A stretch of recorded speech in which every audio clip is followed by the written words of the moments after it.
नमस्कार विद्यार्थी मित्रांनो, आज आपण पाहणार आहोत गज्जू द बफेलो. ही एक सुंदर आणि मजेशीर गोष्ट. यामध्ये एक गज्जू नावाची म्हैस आहे आणि त्याचबरोबर तिचे 3 मित्र आहेत, प्रिया, अमर आणि जेम्स. तर या तिघांची गज्जू खूप खोडकर आहे, त्यामुळे ती कशी त्यांची गंमत करते ते आपण पाहणार आहोत. चला तर मग लेसनला सुरुवात करूया. Priya, Amar and James live in a small village.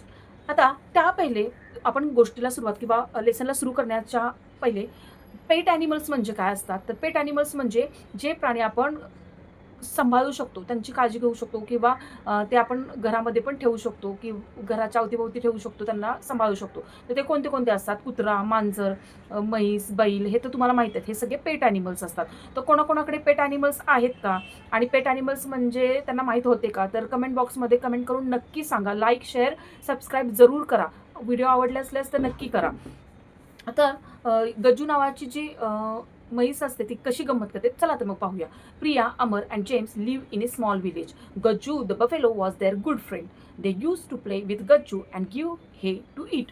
Priya, Amar आणि जेम्स हे काय होते? गज्जूचे एक चांगले मित्र होते आणि ते तिघे मिळून गज्जूची काळजी तर घेतच होते, पण त्याचबरोबर तिला नेहमी गवत खायला देत असे. हे म्हणजे काय? गवत. तर आता गज्जू म्हणजे ती गज्जू एक म्हैस आहे आणि तुम्हाला तर माहिती आहे, म्हैस असते, तिचं खाणं काय असतं? गवत.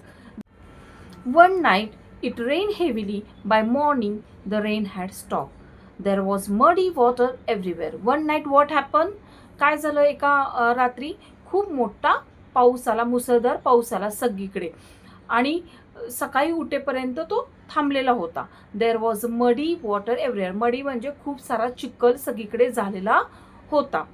तर पुढे काय होतं? Priya, Amar and James sail paper boat in puddles. They came to play with Gajju. Priya, Amar, James हे काय करतात? जे आता तुम्हाला तर माहिती आहे मुलांना, तुम्ही खूप मोठा पाऊस झाला आणि डबके साठले असेल पाण्याचे, तर तुम्ही काय करता? कागदांचे छोटे छोटे बोट तयार करता आणि ते त्या पाण्यात सोडून त्याची मजा घेत बसता किंवा त्याचा आनंद घेत राहता. तसेच हे तिघे प्रिया, अमर, जेम्स काय करतात? कागदांची होडी तयार करतात आणि तिथे जे पाणी साठलेलं असतं तर त्या पाण्यांमध्ये सोडायला सुरुवात करतात व ते त्याचा आनंद घेत असतात. Gajju was happy and started dancing in mud splash splash.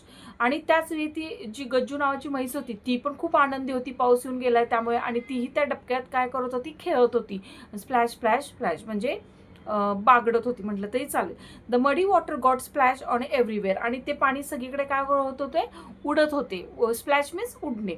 O no, our clothes got dirty said Priya. आणि हे जेव्हा ती गज्जू खेळत होती पाण्याचं, पिक्चरमध्ये पण दाखवलंय बघा, बुकमध्ये, तर तेव्हा काय होतं? हे तिघेही तिथे बाजूला असतात आणि त्यामुळे त्या गज्जूमुळे काय होतं? त्यांच्या अंगावर सगळा तिथला जो चिखल असतो तो उडायला सुरुवात होते आणि ते चिखल उडतो.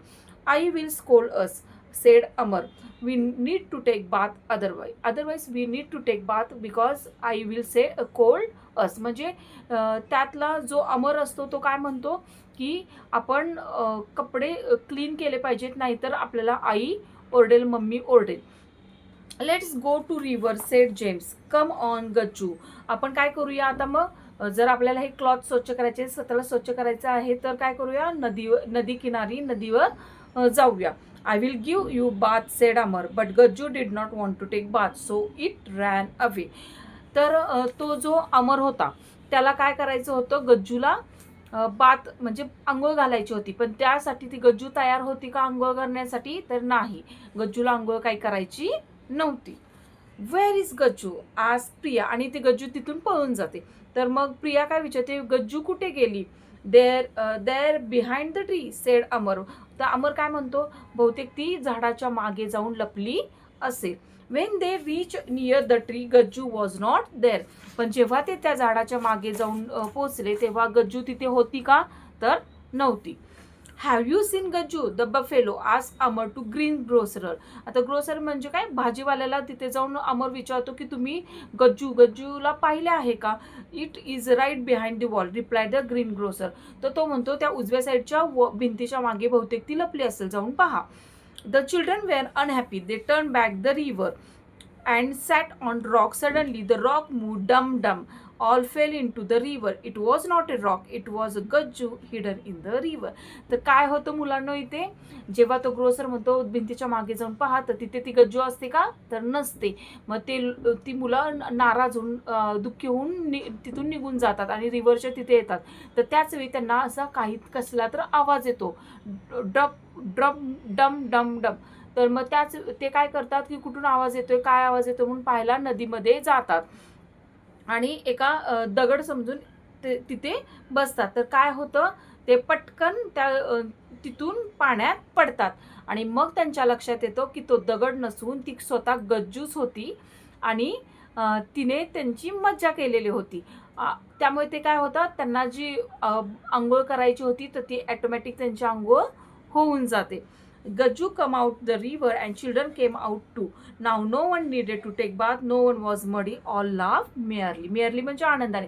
तर काय होतं, सगळेजणच पाण्यात पडतात. त्यामुळे काय होतं, त्यांना अंघोळ करायची गरज असते का, तर नाही, अंघोळ करायची गरज लागत नाही. त्यामुळे सगळेजण त्या गोष्टीची मजा घेतात, हसतात आणि त्यात पाण्यातून बाहेर येतात आणि काय होते पुढे, त्या आनंदाने हसत हसत घरी जातात.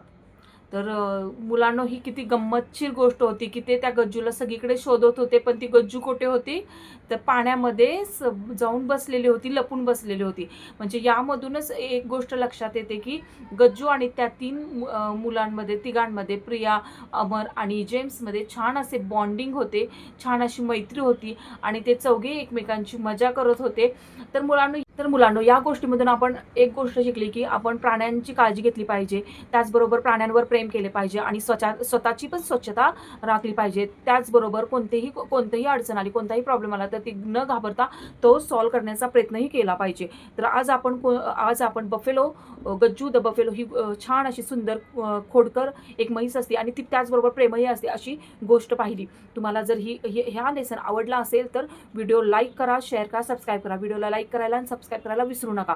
उद्या भेटूया अजून एका नवीन व्हिडिओसहित. तोपर्यंत धन्यवाद.